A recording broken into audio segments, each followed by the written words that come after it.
Bonjour Patrick Boucheron. Bonjour. Et bienvenue, historien, professeur au Collège de France. Vous avez dirigé cette histoire mondiale de la France aux éditions du Seuil. Un historien est forcément chez lui ici, aux Archives nationales. Ben oui, parce que l'historien, c'est un métier, c'est une profession. Donc c'est toujours utile d'ailleurs de le rappeler. Oui, parce que moi je pensais que c'était une opinion. On a tous une opinion sur l'histoire. On a tous une opinion sur l'histoire, comme sur le football, etc. Mais évidemment, comme l'histoire, c'est une méthode, elle a ses lieux. Il y a des lieux d'histoire, et c'est pas seulement des lieux impressionnants ou intimidants, ça peut être des lieux de travail, comme ici. Les archives, ça se travaille. Moi, j'ai voulu réunir un historien et un écrivain qui a une conscience aiguë de l'histoire pour répondre à une question assez simple. Au fond, que faire du passé? Parce que dans vos indépendances, Kamel Daoud, on a l'impression que l'une de vos grandes conquêtes, c'est d'essayer de vous libérer du poids du passé. Oui, quand le passé est un récit de propagande, un instrument d'autoritarisme et d'exclusion de la vérité, oui, j'ai envie de m'en débarrasser. Il faut imaginer un petit peu le cas algérien où un historien est obligé de faire de l'histoire sous Louis XIV vivant. Donc, est-ce que le métier est possible? Et quelle histoire nous allons subir? Donc, c'est quelque chose qui m'a étouffé dans ma vie. Donc, l'histoire, ce n'est pas quelque chose... Ça vous a étouffé au point de vouloir devenir amnésique? Oui, pas amnésique, mais quelqu'un qui est fasciné par le présent. Restituer le présent en Algérie, c'est quelque chose, c'est un enjeu fondamental pour le moment. On a trop d'histoire, vraiment trop.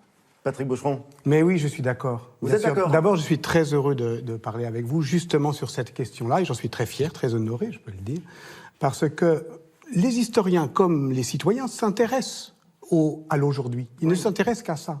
Sauf que notre temps, c'est du passé accumulé. Et qu'être historien, c'est aller chercher dans notre présent la couche la plus ancienne, en fait, comme un archéologue. Mais pour justement que ça ne nous embarrasse plus. Un livre comme celui-là, l'histoire mondiale de la France, est destiné à éclairer notre présent?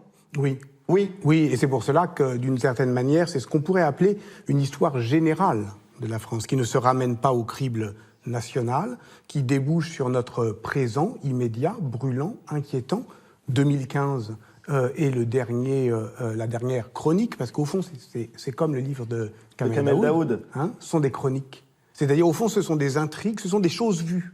Oui, en même temps, j'ai commencé à lire l'histoire mondiale de la France, ce qui m'avait bouleversé, parce que c'est un livre délicieux. C'est-à-dire, c'est de l'histoire revisitée par le désir. En même temps, je suis d'accord avec M. Boucheron quand il dit... il rappelle indirectement cette très belle phrase de Borges qui disait que tout présent est anachronique. C'est analyser cet anachronisme. Tout présent est anachronique. Exactement. Qu'est-ce que ça veut dire? Ça veut dire que nous ne pouvons pas absolument coïncider avec le présent. Nous le regardons, nous le lisons, nous le subissons à travers un passé, à travers une construction de l'histoire, une vision de l'histoire. Et c'est pour ça qu'il y a toujours anachronisme par rapport au présent. Parce que nous devons être contemporains. Et c'est un travail d'être contemporain, de part et d'autre de la Méditerranée, avec le monde. Et même dans notre pays, sommes-nous si certains de vivre ensemble le même temps? Pour être contemporain, oui, il faut, au fond, œuvrer à ne pas se laisser aveugler par l'arrogance du présent.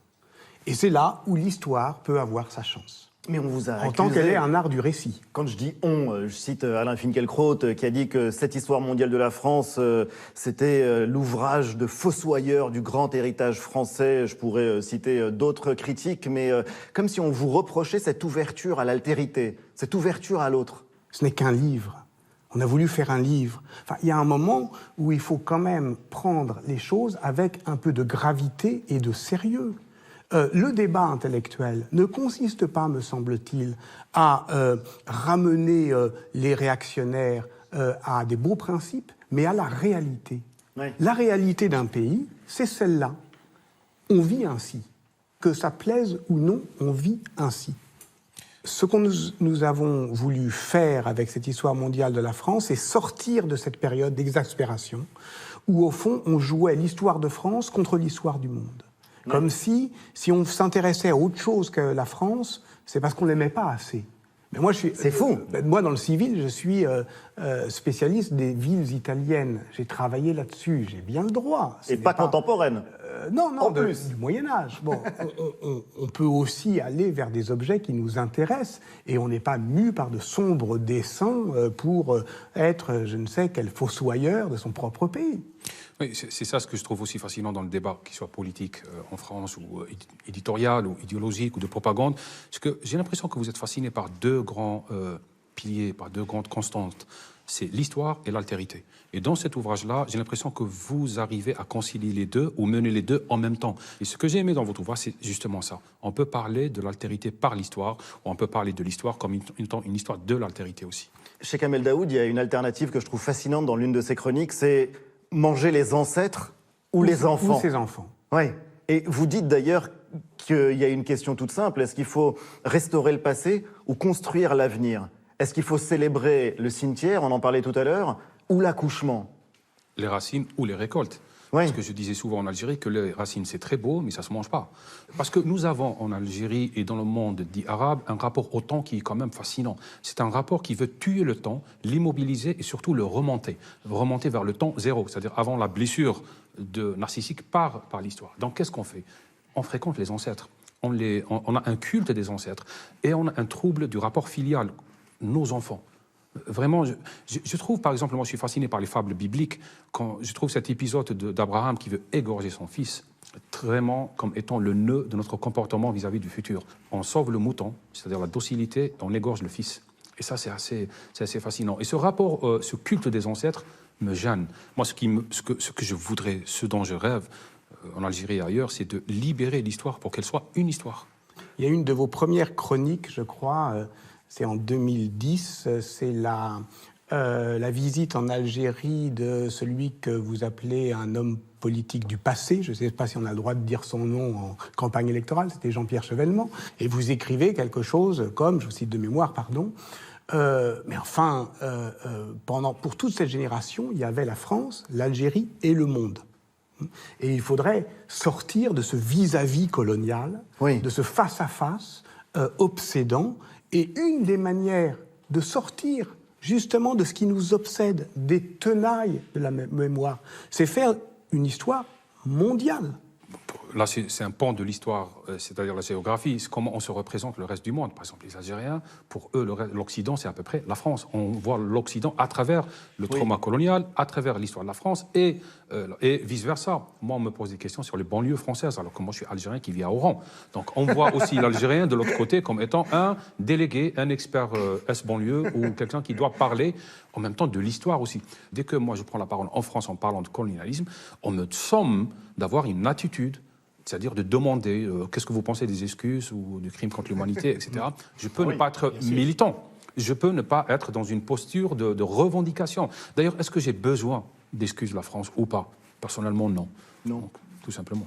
Et d'ailleurs, Patrick Boucheron, on n'en présente pas quand on est historien. Non. C'est pas le boulot de l'historien. Non, voilà. Et tenir à son trauma, c'est vraiment une formule que je retiendrai. Voilà, il y a ceux qui y tiennent et ceux qui n'y tiennent pas plus que cela. On découvre des tas de choses en lisant l'histoire mondiale de la France, que ce soit la gerboise bleue et les tests de bombes nucléaires français dans le désert algérien.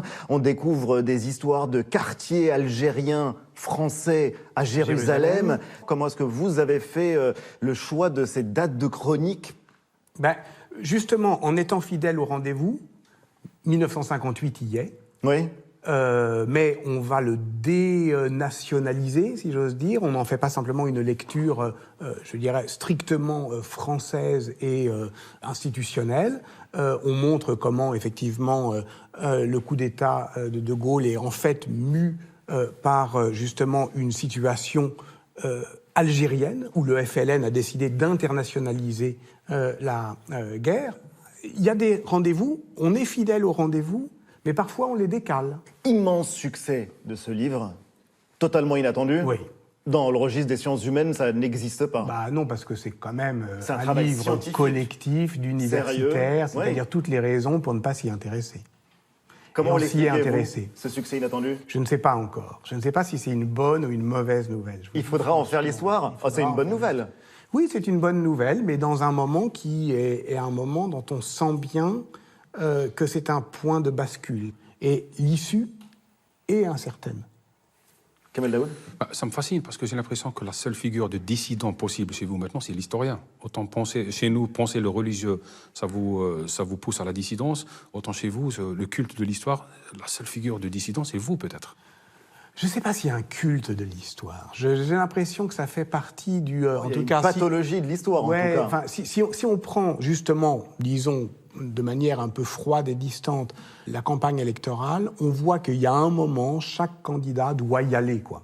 C'est-à-dire, oui, c'est vrai, il se souvient qu'on est en France, qu'il faut dire quelque chose sur le récit national, même s'il n'est pas très inspiré, il fait le job, et au fond, c'est dans le répertoire. Ouais. Et dans le livre de Kamel Daoud, ce qui est rigoureusement dénoncé, c'est la capacité, effectivement, à construire un roman national. Sauf que on comprend effectivement qu'en Algérie, il est robuste et on y tienne parce que une bonne partie, comme vous le montrez, du régime tient grâce à lui. Mais en France, s'accrocher encore à l'idée très erronée et très lointaine qu'on se fait de la Troisième République aujourd'hui, enfin c'est quand même très étonnant. Oui, c'est très étrange. Je souscris. Vous écrivez en ce moment, Kamel Daoud? Oui, je suis en train d'écrire. Je peux vous demander sur quoi? Un roman. Un roman? Oui, un roman. Mais généralement, quand on me pose la question, je fais toujours digression et je dis que je réécris Le vieil homme et la mer vu par le poisson. C'est pas mal. Et vous écrivez non, je suis les croisades vues par les Arabes? Ça a été déjà fait. Ça, c'est vrai, par... Oui, j'écris, mais je vais revenir à des sujets d'histoire médiévale plus calmes. Ce n'est pas pour cesser d'agir. Je pense que l'histoire, c'est un appel au calme. Ça doit être un appel au calme. On peut continuer à appeler au calme. On continue à vous menacer, Kamel Daoud, ou ça s'appelle? Comme moi, personnellement, je pense qu'on menace tout le monde. Le touriste, le passant, celui qui n'a rien fait, celui qui n'a rien dit, celui qui n'a rien écrit. Je veux dire, j'aime pas cette mise en avant de ma propre personne. Je suis fasciné par votre formule, l'histoire comme appel au calme. Franchement, j'ai... Oui, c'est très déroutant. Parce que ça peut être même une guérison pour moi, je veux dire. Oui. Oui, une histoire calme. Écoutez, ça serait assez formidable si au moins cette rencontre pouvait servir d'une certaine manière de thérapie. Vous réconcilier avec l'histoire, par exemple? Oui, avoir un rapport de bon voisinage, c'est-à-dire entre le passé et le présent, et le droit au futur pour tous les deux. Ça me paraît très raisonnable, en effet. Merci vraiment à tous les deux. Vous allez repartir avec ça, vous allez avoir un excellent bagage dans l'avion quand vous allez revenir en Algérie. Plaisir. Merci infiniment, Kamel Daoud. Mes indépendances, c'est publié chez Actes Sud, vos chroniques 2010-2016. Et quant à vous, Patrick Boucheron, vous avez dirigé donc cette histoire mondiale de la France aux éditions du Seuil.